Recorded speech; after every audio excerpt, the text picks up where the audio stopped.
Selamat malam dari Los Angeles, Bapak Ibu Saudara sekalian yang kami kasih di dalam Tuhan Yesus Kristus. Selamat berjumpa kembali dengan kami dari Resurrection Christian Church di Los Angeles. Hari ini hari Rabu, tanggal 29 April tahun 2026. Kita akan melanjutkan pembahasan firman Tuhan yang tinggal minggu yang lalu. Kita akan lanjutkan dengan Injil Yohanes pasal yang ke-12 ayat 17. Kita baru bahas bagian. Saya lanjutkan dari pembahasan yang tertinggal pada waktu itu. Kita akan selesaikan Yohanes 12 ayat 17 atas kehendak Tuhan hari ini ya.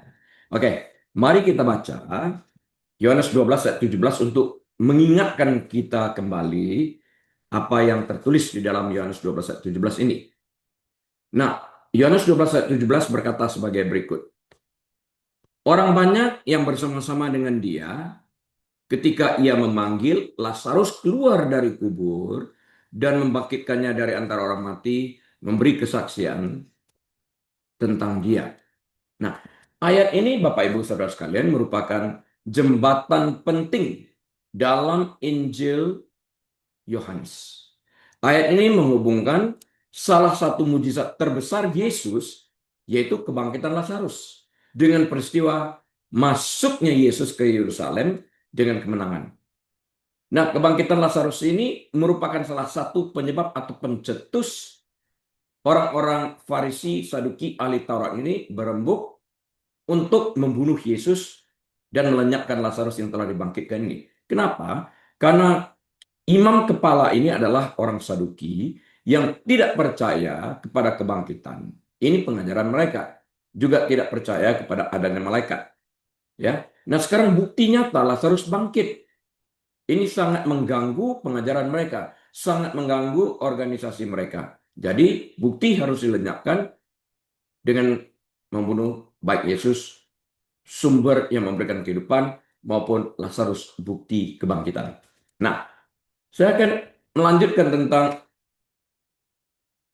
uraian penafsirannya. Kita sudah mulai bagian daripada minggu lalu. Nah, uraian hari ini seperti ini. Kekuatan kesaksian mata. Oke, orang-orang yang disebutkan di sini adalah kelompok khusus yang telah melakukan perjalanan dari Betania ke Yerusalem. Betania jaraknya hanya 2 mil atau 3,2 kilometer dari Yerusalem, di mana Marta, Maria, dan Lazarus berdiam. Rumah mereka di sana. Nah, mereka bukan hanya pengikut berdasarkan desas-desus. Mereka adalah saksi mata dari mujizat yang pasti, fakta yang tertuang tidak melalui penglihatan mereka, dan mengubah hidup mereka sekaligus melihat kuasa di mana Yesus memerintahkan orang mati untuk bangkit dan keluar dari kuburan. Bayangkan, mereka melihat dengan mata kepala mereka sendiri, menyaksikan dari dekat dari kuburan, di mana orang mati bisa mendengarkan suara Yesus yang dia klaim sebagai anak Allah Tuhan. Di sini buktinya. Ya, dalam pengertian hukum dan sejarah, kesaksian siapa? Kesaksian mereka. Mereka siapa? Mereka yang hadir pada waktu Lazarus dibangkitkan oleh Yesus. Disaksikan. Ini di tempat umum, di pemakaman. Nah, kesaksian mereka adalah bahan bakar yang menyulut sambutan besar yang diterima di Yerusalem. Kenapa? Karena kesaksian ini menjadi viral. Mereka memberikan kesaksian tentang Yesus yang membangkitkan sesuatu yang belum pernah mereka lihat. Ini publik. Disaksikan orang banyak. Siapa yang tidak berbahagia? Ya, imam kepala, orang Farisi, orang Saduki, ahli Taurat, karena mengganggu organisasi mereka. Ya, harusnya melihat dan mengubah. Oh, aku mengajarkan tidak ada kebangkitan, sekarang ada kebangkitan. Apa salahnya mengubah? Aku sudah membuat kesalahan, keyakinanku salah, sekarang aku rubah. Ini kan sesuatu yang baik, sesuatu yang positif, mengakui dan membuat perubahan. Ingat yang lalu saya berkata, nothing changes if nothing changes. Perubahan tidak ada sampai kita membuat perubahan. Nah, orang Saduki ini menolak untuk membuat perubahan terhadap pengajaran yang salah, sehingga mereka melanjutkan mengajar sesuatu yang salah. Nah, ini harus kita pasang telinga baik-baik di dalam setiap kali kita mendengarkan pengajaran Alkitab. Kita double check sesuai dengan Acts 17 ayat 11. Sehingga kita tidak menerima mentah-mentah apa yang diajarkan. Kita double check, triple check dengan Alkitab. Nah, hubungan antara dua peristiwa kita lihat. Ayat ini dari Yohanes 12 ayat 17 menjelaskan mengapa kerumunan di Yerusalem begitu besar dan begitu antusiasnya. Penyebabnya adalah seperti yang saya katakan tadi, kebangkitan Lazarus, seperti yang tertuang dalam Injil Yohanes bab yang ke-11. Ya, yang telah kita bahas di masa yang lampau. Nah, akibatnya apa? Masuknya Tuhan Yesus ke Yerusalem dengan sorak-sorai kemenangan, seperti yang kita baca di dalam bab 12, disambut ya dengan kibaran daun-daun palem. Saya katakan ibaratnya bendera, tanda kemenangan. Ya, mujizat Lazarus berfungsi sebagai sign atau tanda utama, tema kunci dalam Injil Yohanes. Ya, Injil autoptik. Kalau Matius, Markus, Lukas, Injil sinoptik, mirip-mirip. Adalah autoptik, Injil dari Yohanes yang menuliskan berdasarkan pengalaman pribadi, observasi pribadinya. Ya. Jadi mujizat Lazarus yang bangkit ini berfungsi sebagai tanda utama, ini kuncinya dalam Injil Yohanes, bahwa Yesus memiliki otoritas bahkan atas kematian. Ini penting banget, yang meyakinkan banyak orang bahwa dia memang Mesias yang dijanjikan. Ini bukan satu dua orang, bukan hanya murid yang menyaksikan, tapi orang banyak dari publik menyaksikan yang berbondong-bondong datang ke kuburan tersebut. Kalau tentang dikatakan sebelumnya, Yesus berkuasa atas alam, dia meneduhkan badai, itu kan cuma disaksikan oleh para murid. Walaupun 12 orang di dalam kapal, tidak disaksikan oleh orang banyak, khalayak ramai. Tapi yang ini kunci, disaksikan oleh publik. Kemudian yang ketiga, ini terjadi pergeseran momentum publik. Sebelum titik ini, titik apa? Sebelum kebangkitan Lazarus, para pemimpin agama berusaha untuk mengendalikan pengaruh Yesus. Mereka berusaha menyetop, ya. Namun Yohanes pasal 12 ayat 17 ini menunjukkan bahwa kesaksian orang banyak menjadi tidak terkendalikan. Sekarang bukan lagi murid yang memberikan kesaksian, orang banyak yang melihat, yang hadir di sana. Nggak bisa ditahan, menjadi viral. Kesaksian orang banyak begitu efektif sehingga membuat orang Farisi putus asa sebagaimana dinyatakan dalam ayat yang ke-19. Ya. Kamu lihat sendiri bahwa kamu sama sekali tidak berhasil. Lihatlah seluruh dunia ini hiperbolanya datang mengikuti dia. Ya. Lihat.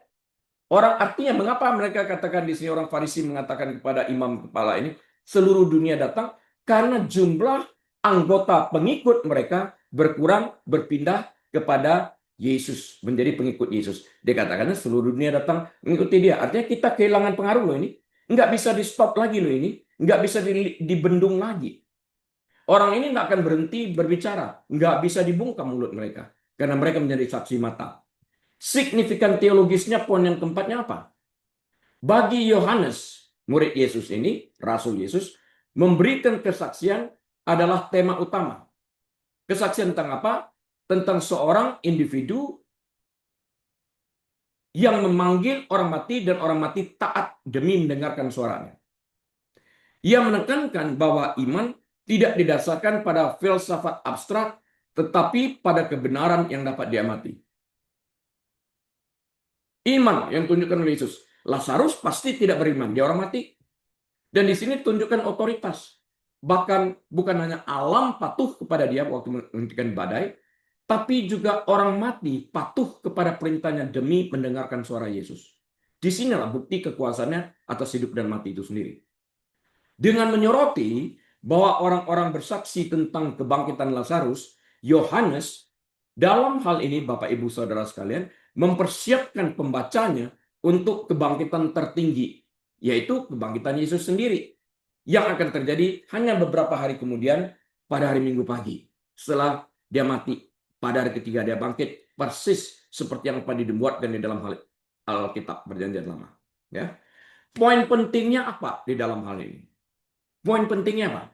Yohanes 12 ayat 17 ini menunjukkan bahwa kegembiraan Minggu Palma bukanlah sekadar luapan emosi yang acak. Bukan. Itu adalah respons langsung terhadap bukti kuasa Yesus atas kubur. Di sini ditunjukkan kepada kita, kamu lihat ini, beberapa hari kemudian aku akan mendemonstrasikan aku yang bangkit dari kubur. Bukannya Lazarus. Lazarus bangkit untuk mati lagi. Aku berbeda. Aku bangkit untuk hidup selamanya dan tidak pernah akan mati lagi. Alam maut telah dikalahkan. Karena alam maut telah dikalahkan, alam maut tidak menguasai aku. Nah, bagi orang yang percaya pada saatnya nanti, saudara, Bapak Ibu saudara sekalian, kita pun akan dibangkitkan persis seperti Lazarus bagi kita yang percaya untuk hidup selamanya dan tidak pernah akan mati lagi. Bagi orang yang tidak percaya, bangkit untuk dihakimi dan mengalami kematian kedua di lautan api kekekalan yang menyiksa mereka, di mana ada keretakan gigi menurut Alkitab, tidak terpadamkan. Mereka merasakan siksaan itu. Sedangkan orang pengikut Yesus merasakan sukacita itu, merasakan kebahagiaan itu. Saya ingin mengajak Anda yang belum percaya Yesus, bayangin, pada saat Anda di dunia ini jika menderita sakit, Anda nggak kuat, sakit perut, sakit gigi, giginya mesti cabut. Anda pergi ke dokter gigi loh. Anda nggak bisa menerima sakit itu, nggak kuat menerima sakit itu. Makan pil anti sakit untuk menghilangkan sakit. Pikirannya seperti ini logikanya. Kalau di dunia ini sakit yang sementara ini, Anda nggak bisa tahan, apalagi sakit yang kekal nantinya di neraka, nggak ada obat penangkal rasa sakit yang Anda nikmati akibat ulah Anda sendiri yang tidak percaya kepada satu pribadi yang bernama Yesus Kristus ini. Saya mengajak Anda untuk mengerti, untuk insaf terlebih dahulu, bahwa ini sesuatu yang kita pilih saat kita masih hidup dan dalam keadaan sadar. Karena untuk membuat keputusan menerima Yesus atau menolak Yesus itu diperlukan kesadaran untuk membuat pilihan.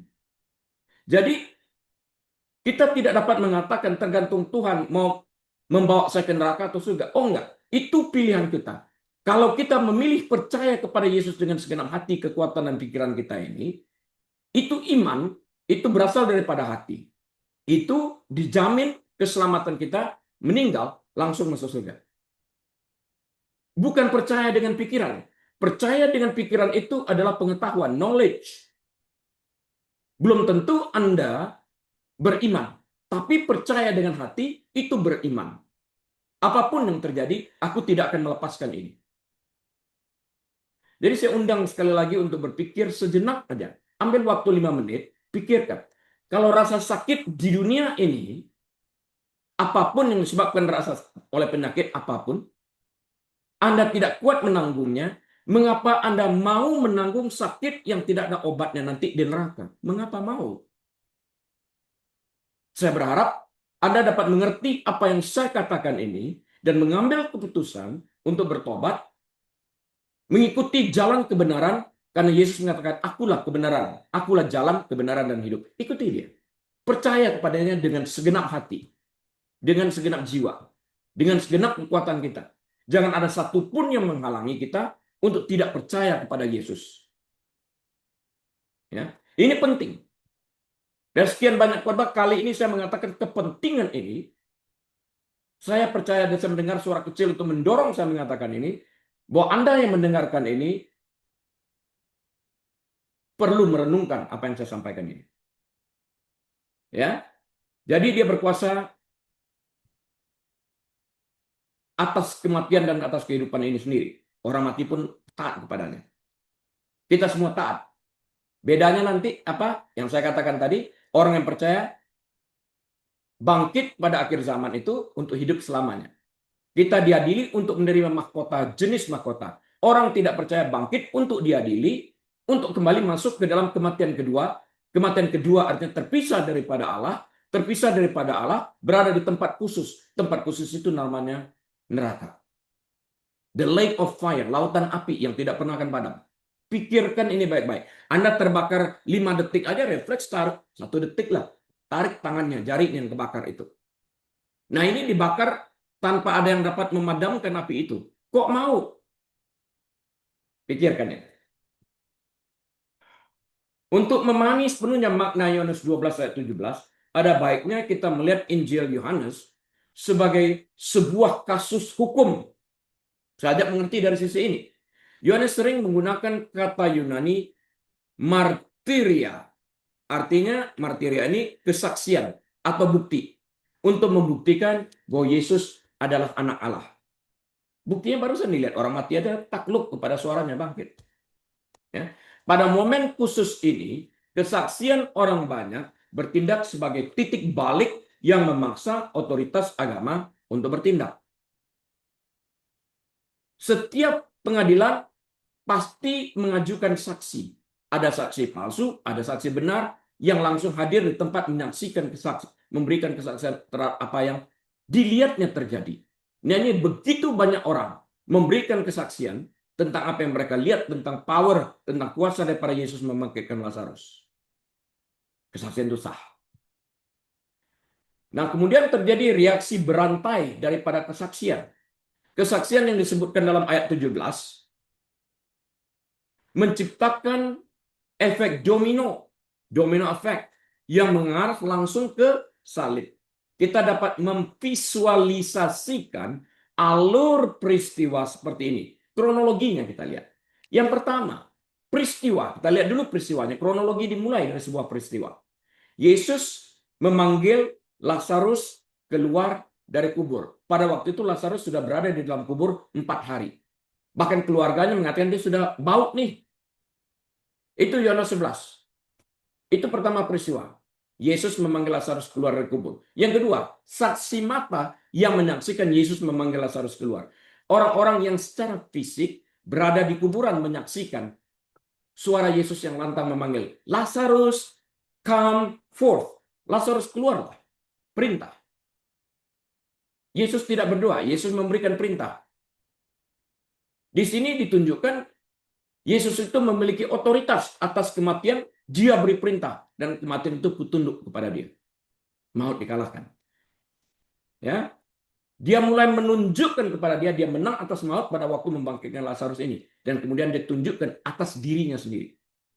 Yang ketiga, kesaksian. Para saksi ini memberikan kesaksian, jenis kalimat yang dipakai adalah imperfect tense. Artinya apa?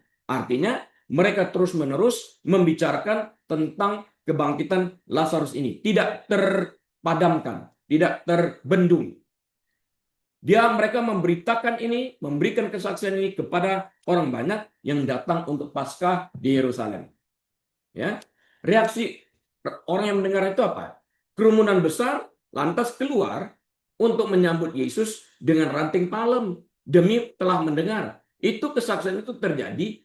Dengar baik-baik. Kesaksian itu terjadi sebelum Yesus masuk Yerusalem. Orang banyak yang menyaksikan itu sekarang berada di Yerusalem memberikan kesaksian viral ini. Sehingga mereka mengerti sekarang Yesus itu siapa. Nah, pada waktu itu Yesus akan masuk ke Yerusalem, datanglah gerombolan orang yang sekarang sudah percaya ini, yang memberikan kesaksian dan orang yang baru mendengarkan kesaksian ini, membawa daun palem ini, dikibarkan istilah seperti bendera tanda kemenangan.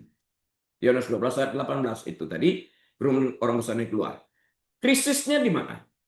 Yohanes 12 ayat 19. Orang-orang Farisi menyadari bahwa mereka telah kehilangan kendali atas narasi publik. Nggak bisa terbendung lagi.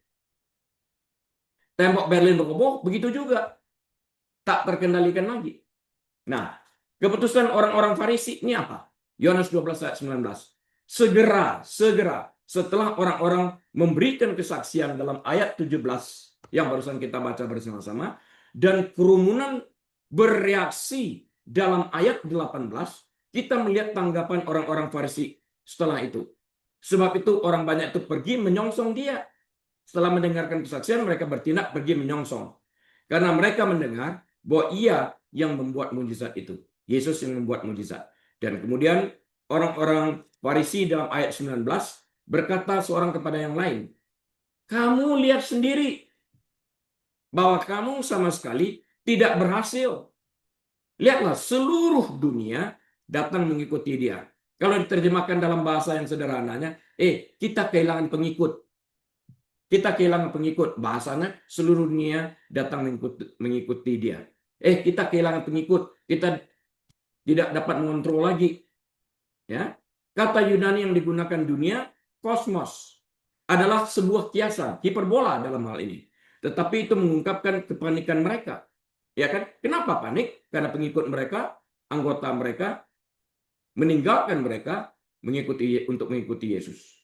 Kesaksian orang-orang banyak ini yang menyaksikan Lazarus dibangkitkan begitu efektif sehingga orang-orang Farisi merasa pengaruh mereka menguap. Mereka tidak dapat membendung lagi orang untuk beralih dan pindah menjadi pengikut Yesus. Bagi mereka, kesaksian tentang mukjizat itu bukanlah alasan untuk percaya. Itu adalah keadaan darurat politik. Kalau bagi saya ini adalah sebuah pengajaran, hey, ini kebenaran loh. Kenapa kita tidak percaya kepada ini? Sampai hari ini pun begitu banyak orang Israel masih tidak percaya kepada Yesus yang adalah Mesias. Mereka masih menunggu Mesias. Ya. Makna yang lebih dalam dari martiria atau kesaksian yang saya katakan tadi, ya, dalam kalimat dari New King James Version, ia memberikan kesaksian dalam pengertian terjemahan dari emartirei.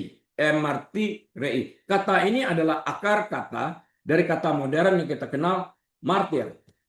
Martir. Ya.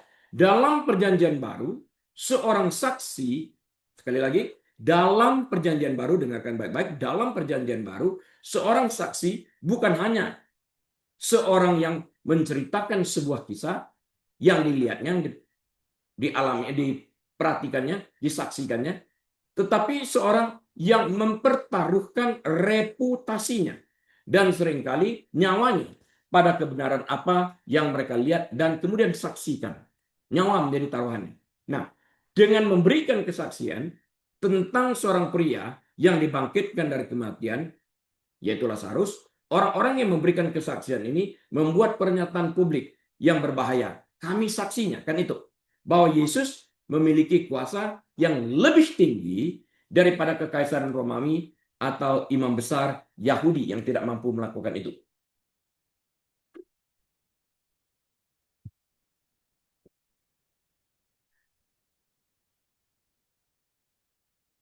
Ringkasan peristiwanya seperti apa?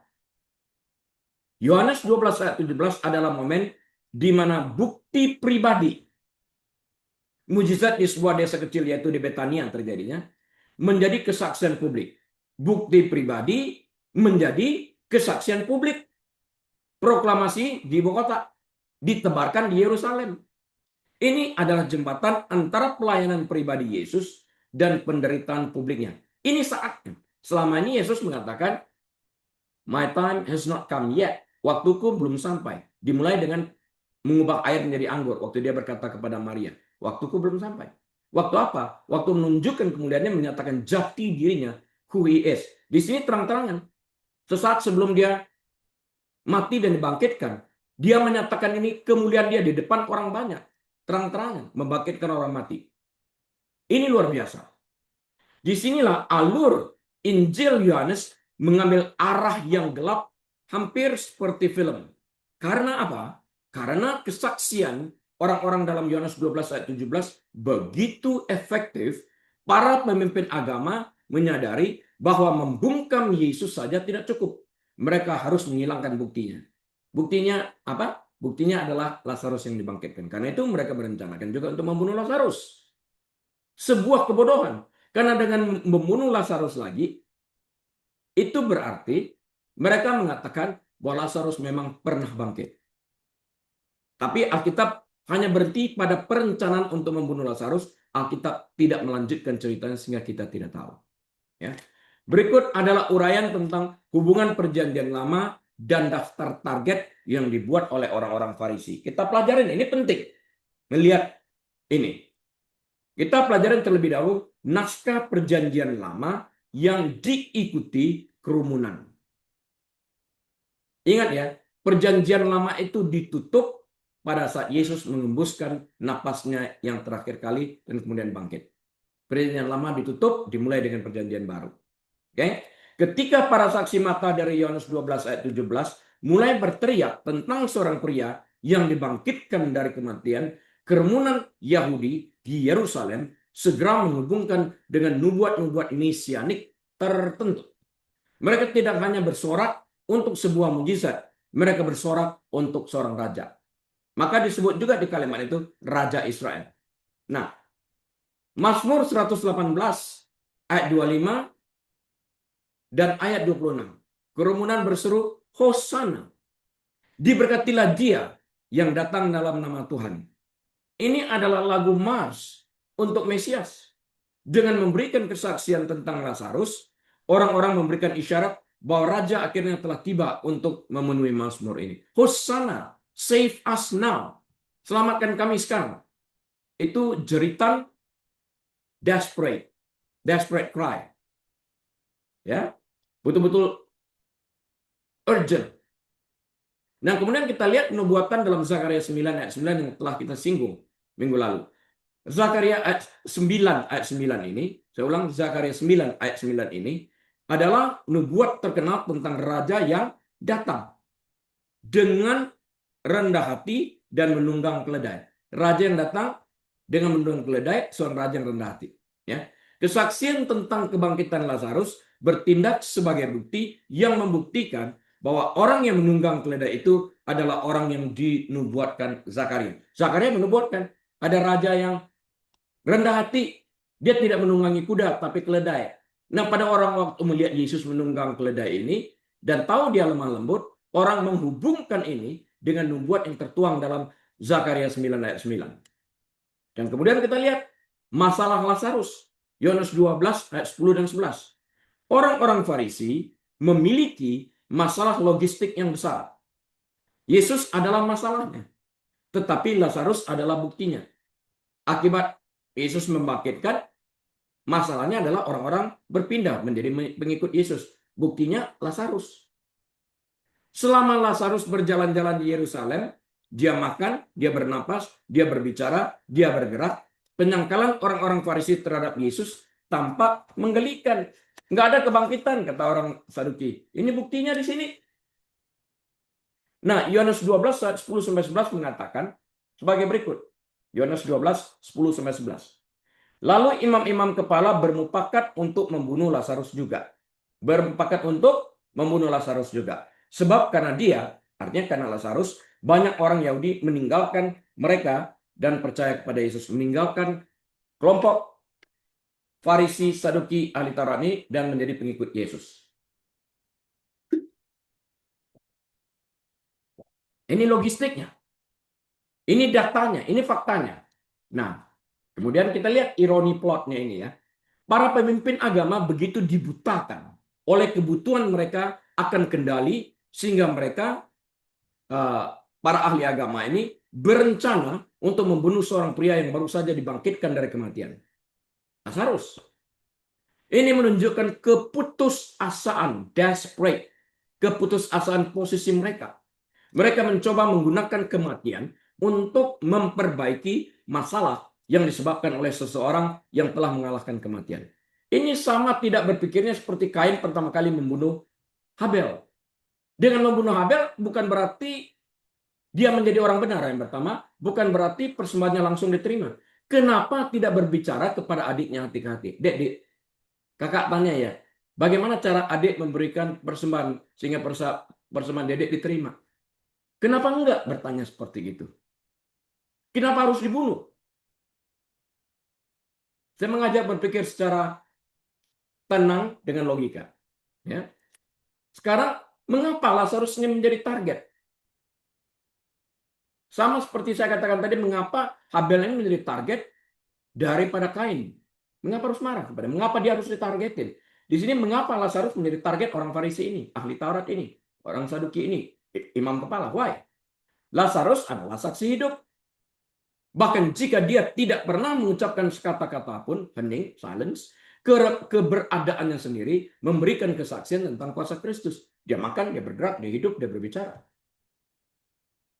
Ya. Habel, bukti hidup, persembahannya diterima, persembahan Kain tidak. Selama Habel masih hidup, terjadi perbedaan di dalam pikiran Kain, menimbulkan kebencian, menimbulkan iri hati. Ini yang menyebabkan pendorongan untuk membunuh membunuh Habel dengan maksud nggak ada lagi. Tetap aja sejarah mencatat bahwa dia orang benar, darahnya berseru pada waktu mati, bahkan darahnya menuntut keadilan. Darah Yesus menuntut ampuni mereka. Beda di sana. Nah, kesaksian dia, Lazarus tidak perlu berkhotbah. Dia hanya perlu hadir karena keberadaannya membuktikan kuasa kebangkitan yang ada pada Kristus. Yesus tidak punya kuasa untuk membangkitkan. Ini Lazarus buktinya. Dia diam aja senyum-senyum. Ya, malu sendiri. Kalau bahasa kerennya garing sendiri yang bilang nggak percaya itu. Ya, bukti tak terbantahkan kan kehadiran Lazarus di sana. Anda dapat membantah khotbah, bisa anytime. Tetapi sangat sulit untuk membantah seorang pria yang berada di dalam kubur selama 4 hari dan sekarang sedang makan malam bersama saudara perempuannya, Maria dan Marta. Dan yang membangkitkannya juga hadir di sana. Anda dapat menganggap, oh khotbahnya nggak benar karena Anda cemburu, karena Anda apapun, nggak suka kepada orangnya. Tapi bagaimana Anda dapat membantah bukti yang hidup? Nggak mungkin. Singkatan daripada konflik ini seperti apa? Summary of konfliknya itu seperti apa? Ada grup di sana, 3 grup. Grup yang pertama kita sebut sebagai saksi mata, eyewitness. Saksi yang kedua, the crowd atau kumpulan orang banyak ini. Dan yang ketiga itu adalah orang Farisi, the Pharisees. Aksi yang mereka tawarkan apa? Kalau saksi mata memberikan kesaksian, bore witness. Yohanes 12 ayat 17. Motivasinya apa daripada mereka memberikan kesaksian? They were amazed by the power of God. Mereka kagum akan kuasa Tuhan yang memberikan perintah, bukan berdoa, memberikan perintah. Lazarus, come forth. Yesus tidak pakai formula berdoa, Bapa kiranya dengarkanlah doaku, mohon Tuhan, bangkitkan. Enggak. Lazarus, come forth. Dia membuktikan keilahiannya, kesetaraannya antara Allah Bapa, Allah Putra, dan Allah Roh Kudus. Sama-sama Allah. Ya. Crowd, grup daripada orang banyak ini, aksi mereka seperti apa? Mereka spread the word. Mereka menyebarkan kesaksian berantai. Motivasi mereka apa dalam mewartakan demikian?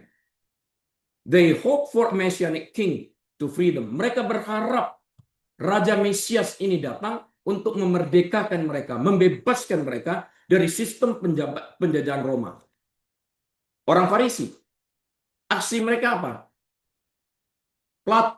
Plotted murder, merencanakan pembunuhan, baik kepada Lazarus sebagai barang bukti maupun kepada Yesus yang merupakan masalah bagi mereka karena telah membangkitkan orang yang telah 4 hari mati.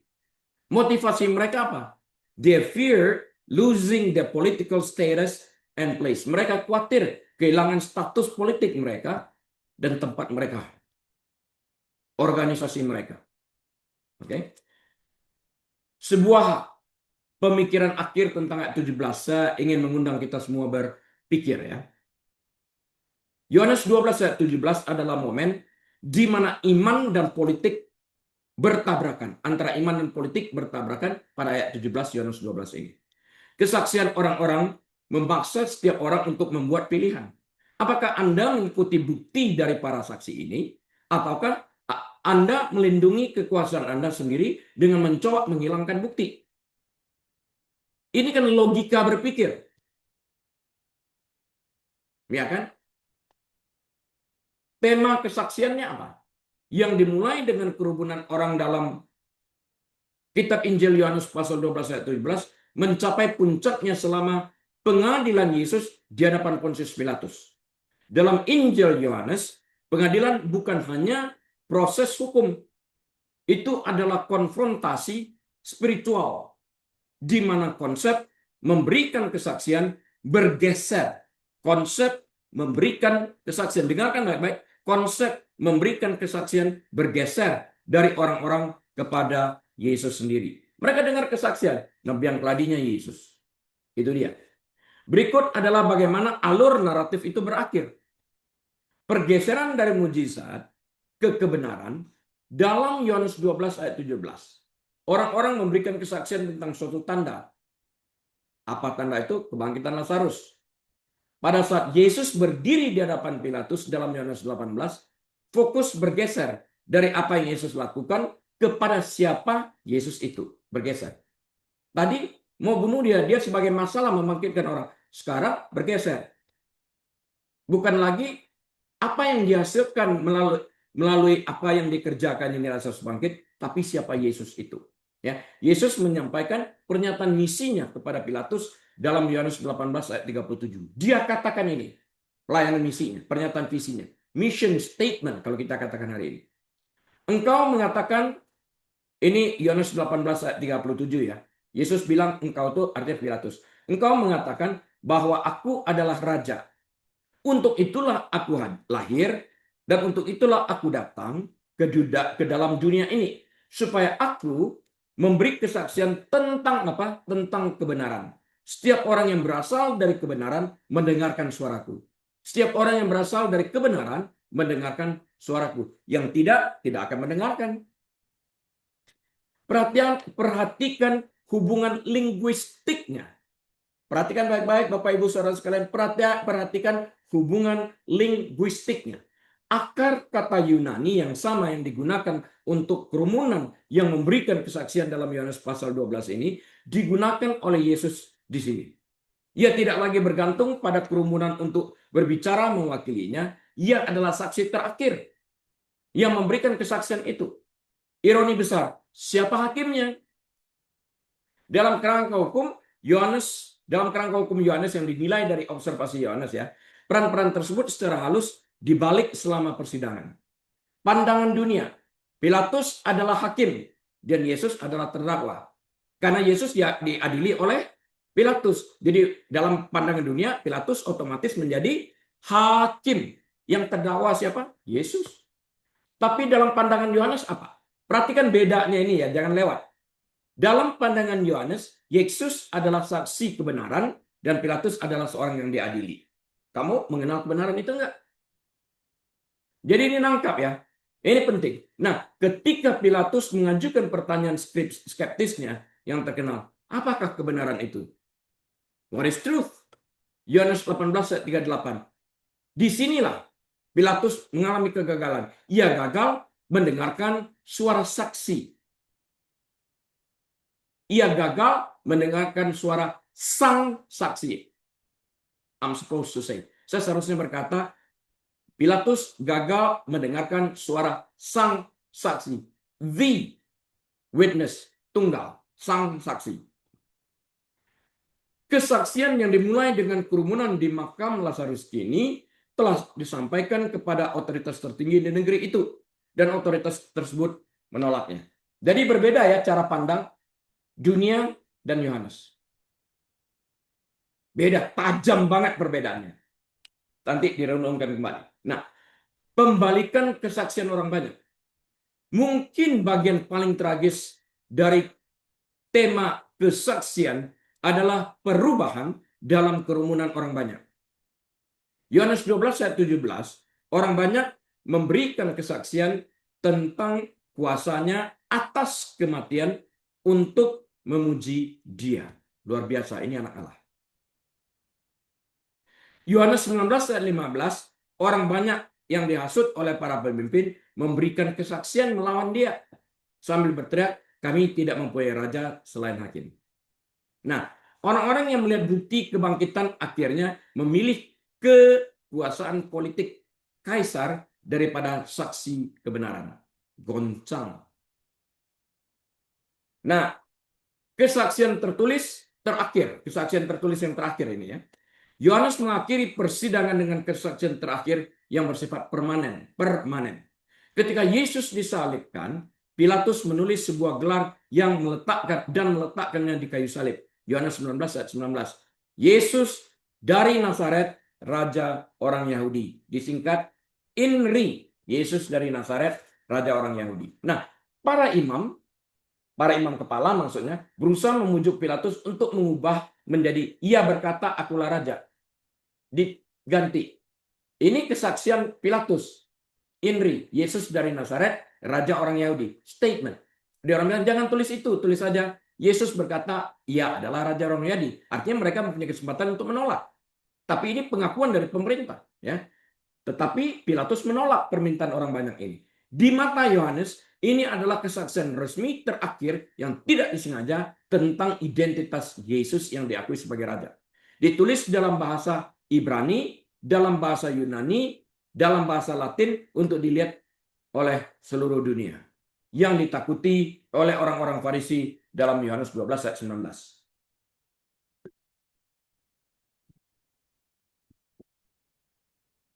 Nah, sekarang kita lihat comparison of the witness, perbandingan kesaksian ini. Ya. Stage-nya seperti apa? Tingkatannya seperti apa? Kita lihat the miracle, mujizat. Yang kedua, kita melihat kelompok the trial. Dan yang ketiga, the cross, salib. Nah, pada miracle, mujizat, who bore witness? Siapa yang memberikan kesaksian? Saksi mata. Siapa saksi mata? Mereka yang menyaksikan Lazarus dibangkitkan atas dasar perintah seorang yang bernama Yesus. Lazarus come forth. Lazarus keluarlah. Ini diberikan kesaksian oleh orang banyak. Message-nya apa? Pesannya apa? He raised Lazarus from the dead. Apa yang ingin kamu katakan? Orang bertanya kepada orang memberikan kesaksian. Kami saksi mata bahwa dia telah membangkitkan Lazarus yang telah 4 hari mati. Itu miracle-nya. Nah, stage kalau yang berikutnya, the trial. Who bore witness? Jesus himself. Yesus sendiri yang memberikan kesaksian pada saat mengalami persidangan itu, pada saat trial itu. Message-nya apa? Pesannya apa? I have come to bear witness to the truth. Aku datang untuk memberikan kesaksian tentang kebenaran itu.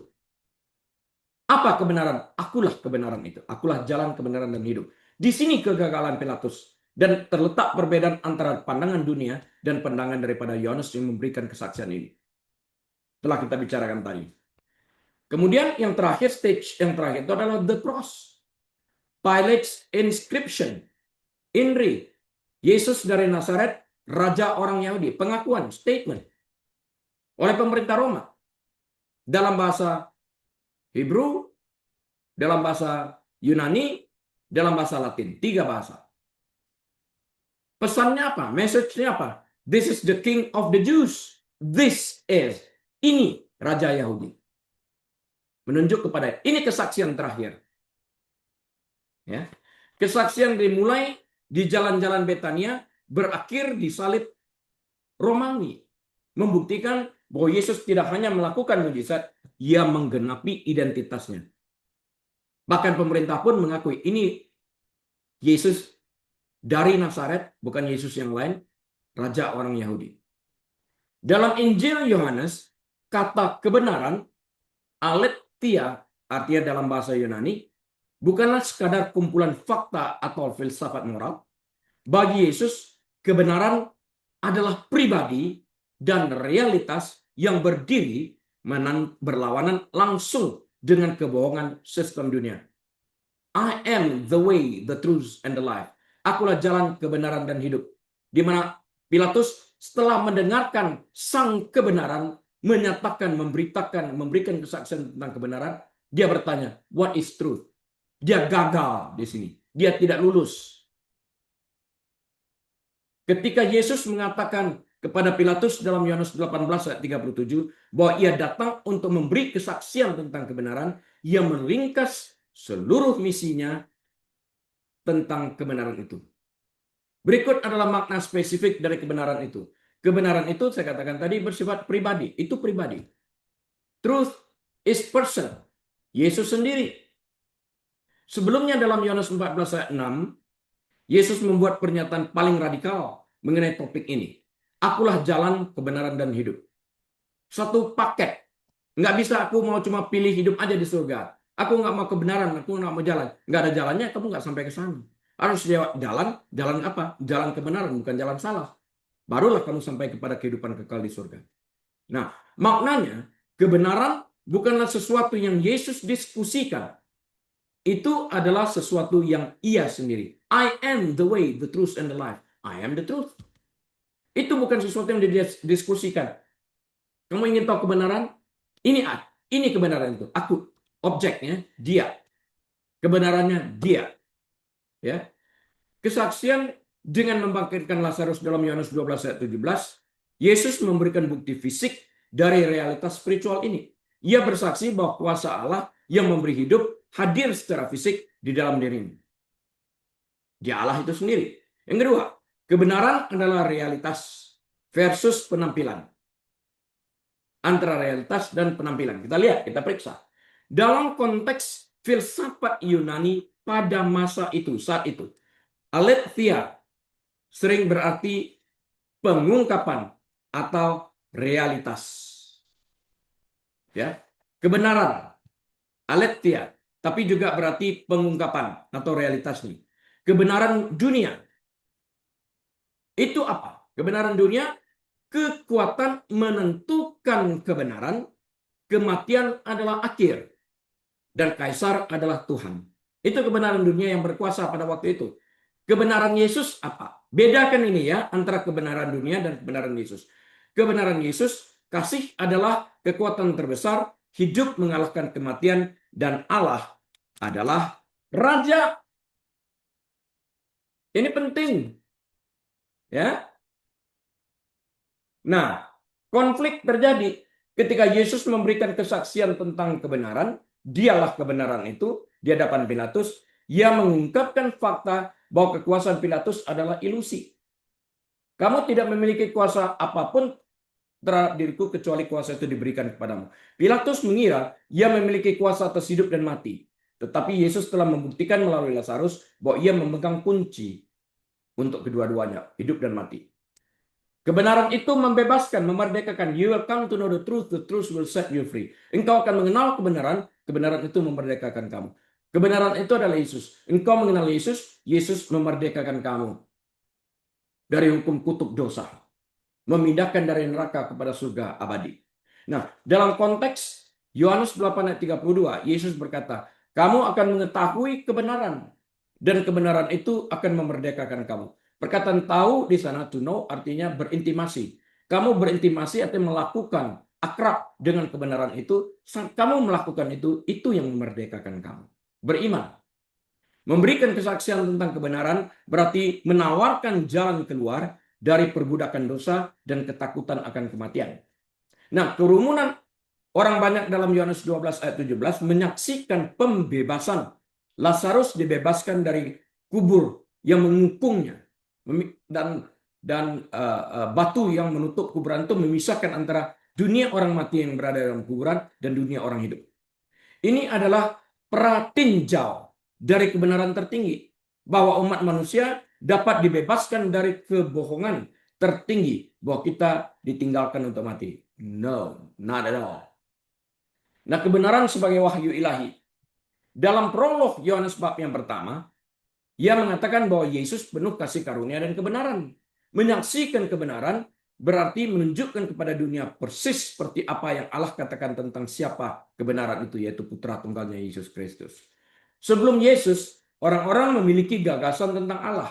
Setelah Yesus, mereka memiliki kebenaran Allah. Sebelum Yesus cuma bayang-bayangan. Mereka memiliki gagasan tentang Allah. Pada waktu Yesus dan setelah Yesus, di sini mereka memiliki kebenaran Allah. Kebenaran Allah itu adalah firman. Yesus itu adalah firman. Ia bersaksi tentang Allah yang menangis di kuburan, Yohanes 11 ayat 35. Dan menyerahkan nyawanya untuk sahabat-sahabatnya, Yohanes 15 ayat 13. Mengapa Pilatus tidak dapat melihatnya? Ini ini pertanyaan yang harus kita jawab. Mengapa sih Pilatus tidak dapat melihatnya? Ketika Pilatus bertanya, apakah kebenaran itu? Yohanes 18 ayat 38. Ia adalah anti saksi yang paling utama. Ironisnya, kebenaran berdiri hanya 18 inci darinya. Berdarah dan terikat. Dan dia tidak dapat mengenalinya karena dia mencari kebenaran politik, yaitu kekuasaan, bukan kebenaran ontologis keberadaan. Bagaimana ini terhubung kembali dengan Yohanes 12 ayat 17? Orang-orang dalam Yohanes 12 ayat 17 adalah orang-orang pertama yang menanggapi kebenaran ini. Mereka melihat penyingkapan kuasa Allah atas kuburan dan tidak dapat menahan diri untuk tidak berbicara. Kesaksian mereka adalah seruan bahwa kebenaran akhirnya telah menerobos dunia kebohongan. Saya berikan summary-nya. The two versions of truth at the trial. Ada dua tanda petik truth yang kita lihat pada waktu persidangan Yesus ini. Source-nya, kebenaran dunia, Pilatus dan orang Farisi. Political power and survival. Kebenaran itu berhubungan erat dengan kekuasaan politik dan survival mereka. Tapi Jesus truth, aletheia ini kebenaran, the character and life of God. Itu terikat dengan karakter siapa Allah itu. Metodenya seperti apa kalau kita lihat kebenaran dari sisi dunia, dari Pilatus dan Farisi ini. Killing those who threaten the status quo. Bunuh aja mereka untuk menghilangkan mereka yang menentang. Ya. Kebenaran Kristus, raising the dead and giving life. Bukan kematian. Kalau Pilatus bunuh, Yesus berikan kehidupan. Hasilnya apa? Resultnya apa? Dari dunia, control through fear. Mengontrol melalui ketakutan. Lu nggak mau percaya, gue bunuh lu.